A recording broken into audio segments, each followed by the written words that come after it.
Hi, Dr. Jagannath. My name is Alankrita Taneja, and I'm a third-year fellow at Roswell Park Cancer Institute.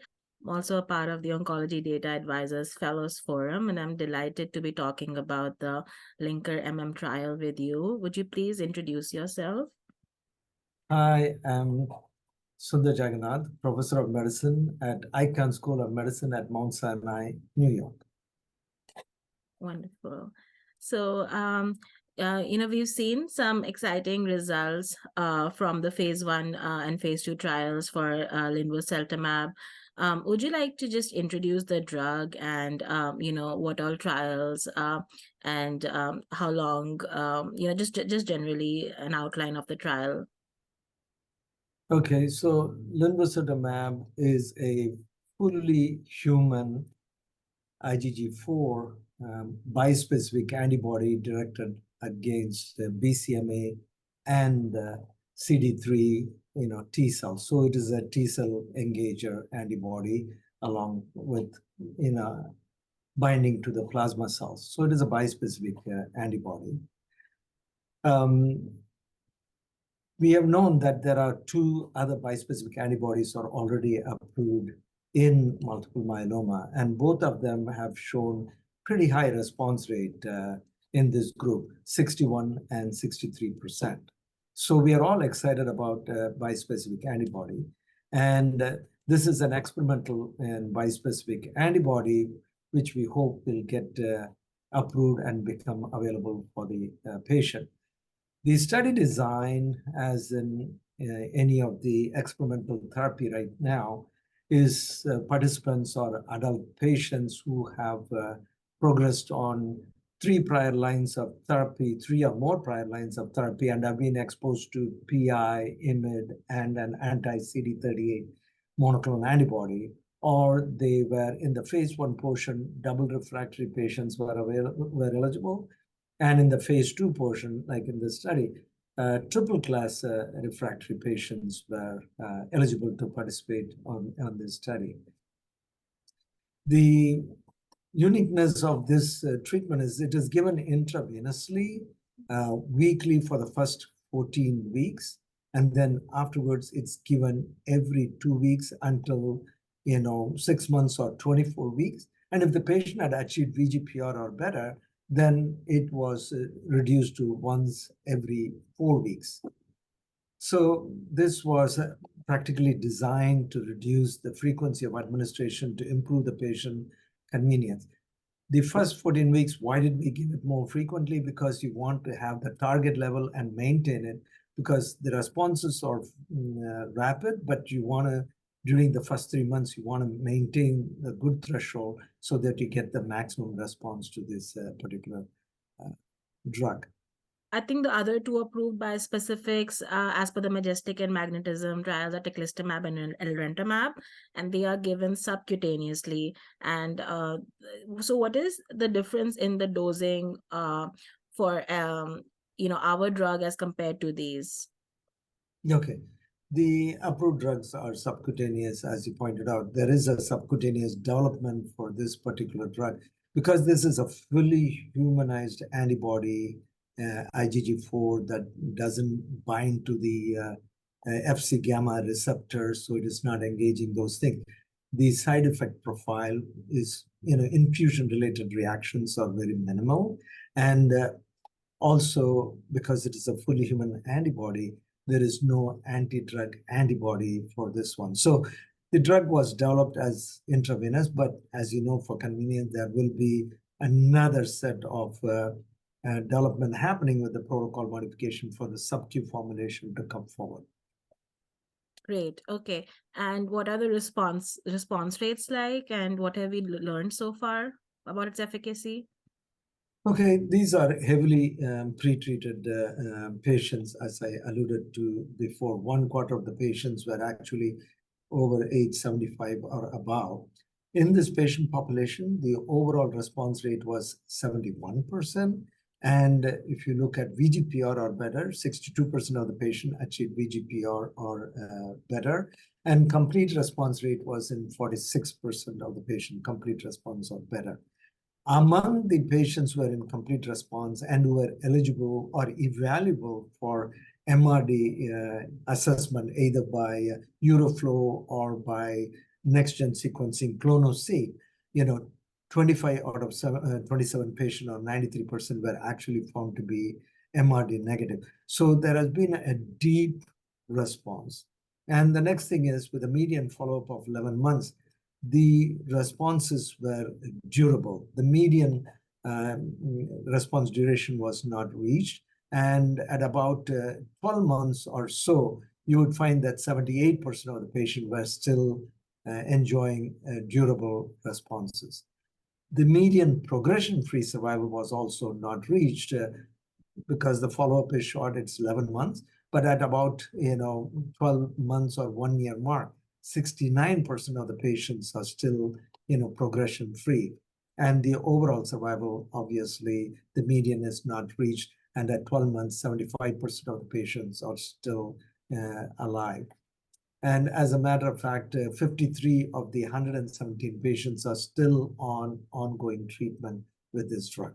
So the drug is pretty efficacious, deep and durable responses, median progression-free survival is not reached, median duration of response is not reached. So it's a very attractive molecule. It does seem like it has better overall responses than the currently approved bispecifics. Do you think that it is just a more potent drug, or do you think that what has been changed as compared to the drugs that we already have that it's making it more efficacious?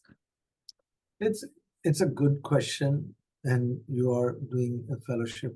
Usually, when these are all studies not compared head to head, and therefore there could be subtle variation in the patient population who were treated.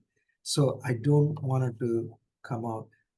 It shows that the responses are better, the duration of response and median progression-free survival are all very promising, but I cannot compare to the other drugs because there would be changes in the patient population that we do not know. Unless it's a randomized trial, I truly cannot comment on that. That's very fair. What about the side effect profile? Okay, the side effect profile, the most common side effects for all the bispecific as a class are CRS, cytokine release syndrome, and neutropenia and anemia and infections. So these are the most important things that we should know. So Icahns occurred very rarely in 9 patients, 3 patients grade 1, 3 patients grade 2, 3 patients grade 3, but it all resolved and usually happened at the time of the peak CRS or infusion-related reaction time frame when it happened. Treatment emergent adverse events leading to death within 30 days of the last dose of the treatment was seen only in 6 patients, or 5% of the patients in this cohort. And it was predominantly 5 of them were due to infection and 1 was due to renal failure. So coming back to then, the CRS, is common in all of these patients. In 46% of the patients, you have CRS, but 35% of them are grade 1 CRS, 10% grade 2, and only 1 patient had grade 3 CRS. And we can manage the CRS very well with the tocilizumab, steroids, etc. The median time to CRS was 11 hours, and the median duration was about 15 hours. And most cases of the CRS happened during the step-up dose. So after, second full dose, the CRS was very rare, 1% or something like that. It's uncommon. So it is usually encountered during the step-up dose. And for the first step-up dose and the second step-up dose, patients are admitted in the hospital for 24 hours. So very brief hospitalization, and it is well manageable and well tolerated regarding the CRS. So the next important thing for you and me is infection. As I told, the infection occurred in 73% of the patients. And grade 3-4 was encountered in 34% of the patients. But what is remarkable, the way the study is designed, as I told you, up to 14 weeks, it is given weekly, then it automatically becomes every other week. And then after 6 months, especially patients who are in VGPR or better, it is once every 4 weeks. So if you look at it, during the first 6 months, grade 3-4 infections happens in about 21-22% of the cases. But after that, it dramatically reduced to 4%. So the study design really allows for de-escalation fairly quickly, and that has reduced the infection. And we know even on the drugs which are approved and currently in the market, as physicians, when we are using, we are all cognizant about the infection, and we are also reducing the frequency. But this study was designed like that, and therefore the infection rate really drops off precipitously after 6 months. Sounds good. So what are some of the future advances? I know we are having a phase 3, which is currently enrolling patients. Are we also studying it in some precursor states? That's a very, very good question. The precursor state, it depends upon which investigator you ask. There are clinical trials with CAR-T in smoldering myeloma with Dr. Irene Gabriel in Dana-Farber. But most of us don't want to use these kind of agents necessarily in high-risk myeloma, because now with the myeloma defining event, patient with the MRI finding of focal lesion, or patient with bone marrow greater than 60%, even if they were asymptomatic, or kappa lambda ratio greater than 100 with one of the light chains more than 100, all of them have been moved into myeloma. So at 2 years, even in the high risk, only 50% of the patient would progress, right? So I think that we still need to define high risk even better in that subgroup, but you are right. Moving bispecific antibody will be easier in this patient population, but that will be a question investigational, and you need to have multi-institutional study, not an investigator-initiated trial, and you have to have a control arm in order to really prove. But I feel the major implication of a drug like Linvoseltamab or bispecific BCMA-directed bispecific antibody in myeloma is the ease of use, the age. As I said, 1/4 of the patients were over the age of 75. Even patient, if you look at in this particular clinical trial, ages up to 90 years were enrolled. So the range was all the way from 37 to 91 years. And in clinical practice, clinical trial patients, there is eligibility criteria. In real world, we expand. We include some of the renal failure. We include older patients, somewhat not so fit patients. So that is the advantage of bispecific. It is an off-the-shelf. It would be much more widely available to the community docs. And the CRS is very well manageable. So I think that is what is important with the bispecific antibody. Sounds very exciting. Since you spoke about some high-risk patients or, some elderly patients that were part of the trial, I also noticed that some other high-risk patients were a part of the trial as well, such as patients with extramedullary plasmacytomas, and even patients with high-risk cytogenetics. Can you just shed some light on that? That's very important. This drug was effective across the board. So when you look at the forest plot, you will see that I said the overall response rate is 71%. So patients over the age of 75, the overall response rate was 71%. So the age did not make a difference in terms of the response to the treatment. ISS stage 3 patient had a response rate of 62%. High-risk cytogenetics, 67%. So, the median and the range, they all crossed the 71% in a dotted line, showing that there is no statistical difference. So this drug works across all the different subgroups. African Americans, 17% of the patients were African American. Their overall response rate was 85%.